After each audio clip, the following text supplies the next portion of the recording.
Perkenalkan, nama saya Rati Pertiwi dengan NIM 190416878. Saya dari kelas A2 pagi. Di sini saya akan membuat video presentasi untuk memenuhi tugas pada mata kuliah Manajemen Pemasaran Internasional. Dosen pengampu Pak Adi Mursalin, SEMM. Untuk materi presentasinya yaitu mengenai hukum bisnis perdagangan internasional. Adapun yang akan dibahas yaitu mengenai pengertian hukum perdagangan internasional. Perdagangan internasional adalah perdagangan yang dilakukan antar negara atau pemerintah negara dengan negara lain yang menjalani suatu hubungan perdagangan yang sesuai kesepakatan antar kedua belah pihak yang melakukan perdagangan internasional tersebut. Adapun kesepakatan tentang definisi untuk bidang hukum perdagangan internasional yaitu yang pertama, definisi menurut Simit-Hoff. Hukum perdagangan internasional adalah sekumpulan aturan yang mengatur hubungan-hubungan komersial yang sifatnya perdata. Aturan-aturan hukum tersebut mengatur transaksi-transaksi yang berbeda negara. Nah, definisi di atas itu menunjukkan dengan jelas bahwa aturan-aturan tersebut bersifat komersial. Yang kedua, definisi menurut Muhammad Rafiqul Islam. Dalam upayanya memberi batasan atau definisi hukum perdagangan internasional, Muhammad Rafiqul Islam menekankan keterkaitan erat antara perdagangan internasional dan hubungan keuangan. Adanya keterkaitan erat antara perdagangan internasional dan hubungan keuangan. Beliau ini mendefinisikan hukum perdagangan dan keuangan sebagai suatu kumpulan aturan, prinsip, norma, dan praktik. Yang ketiga, definisi menurut Michael Sanson. Sanson memberi batasan bidang ini sesuai dengan pengertian kata-kata dari bidang hukum ini, yaitu hukum, dagang, dan internasional. Sanson juga membagikan hukum perdagangan internasional ini ke dalam dua bagian yang utama, yaitu hukum perdagangan internasional privat. Yang keempat, definisi menurut Hercules Boysen. Boysen, sarjana Afrika Selatan, tidak memberi definisi secara tegas. Beliau menyadari bahwa ilmu hukum sangatlah kompleks. Oleh karena itu, upaya untuk membuat definisi bidang hukum perdagangan internasional sangatlah sulit dan jarang tepat. Untuk pembahasan yang B, asas, tujuan, dan ruang lingkup hukum perdagangan internasional. Asas hukum perdagangan internasional dalam kegiatan perdagangan internasional dikenal istilah kontrak dagang. Pembuatan kontrak dagang internasional ini didasarkan pada asas-asas hukum. Nah, dengan demikian maka kegiatan ekspor dan impor suatu negara bisa berjalan dengan tertib tanpa ada pihak yang dirugikan. Aturan pembuatan kontrak dagang ini juga ada dalam hukum dagang internasional. C. Tujuan hukum perdagangan internasional. Aturan ini dibuat dengan tujuan, yaitu ada 9. Yang pertama, perlindungan kegiatan perdagangan yang menjadi satu-satunya cara membangun ekonomi suatu negara. Yang kedua, mencapai perdagangan internasional yang stabil. Yang ketiga, menghindari kebijakan dan praktik perdagangan nasional yang merugikan negara lainnya. Yang keempat, meningkatkan volume perdagangan dunia.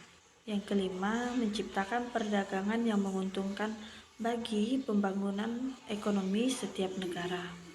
Yang keenam, meningkatkan standar hidup manusia. Yang ketujuh, memberi lebih banyak peluang lapangan kerja. Yang kedelapan, mengembangkan sistem dagang multilateral yang menciptakan kebijakan perdagangan yang adil dan terbuka bagi semua negara. Dan yang kesembilan, meningkatkan pemanfaatan dalam pemakaian sumber kekayaan dunia sehingga bisa meningkatkan transaksi jual beli. D. Ruang lingkup hukum perdagangan internasional. Hukum perdagangan internasional merupakan bidang hukum yang berkembang cepat. Ruang lingkup bidang hukum ini cukup luas. Hubungan-hubungan dagangan yang sifatnya lintas batas dapat mencakup banyak jenisnya, dari bentuknya yang sederhana, yaitu dari barter, jual beli barang atau komoditas, hingga hubungan atau transaksi dagang yang kompleks. Pendekatan hukum perdagangan internasional.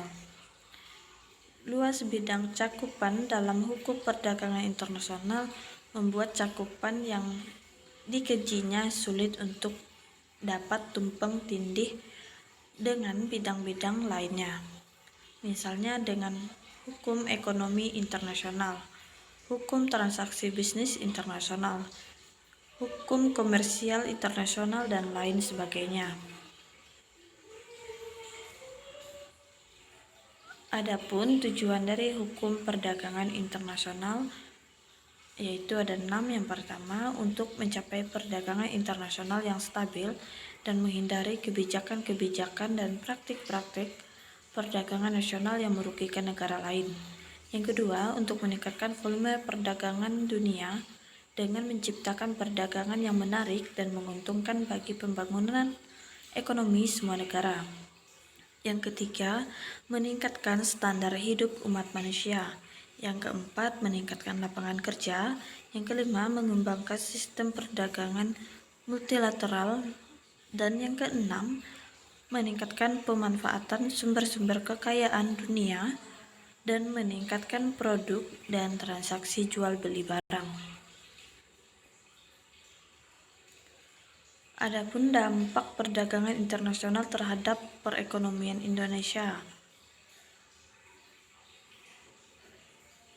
Yang pertama, dampak positif ekspor.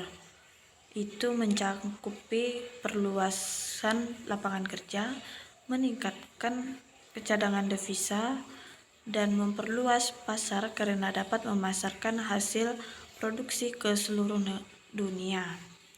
Yang kedua, dampak negatif ekspor ini dapat menimbulkan kelangkaan barang di dalam negara dan dapat menyebabkan eksploitasi besar-besaran sumber daya alam. Misalnya, ekspor barang tambang telah menyebabkan semakin tipisnya cadangan bahan tambang dan menimbulkan kerusakan alam atau lingkungan.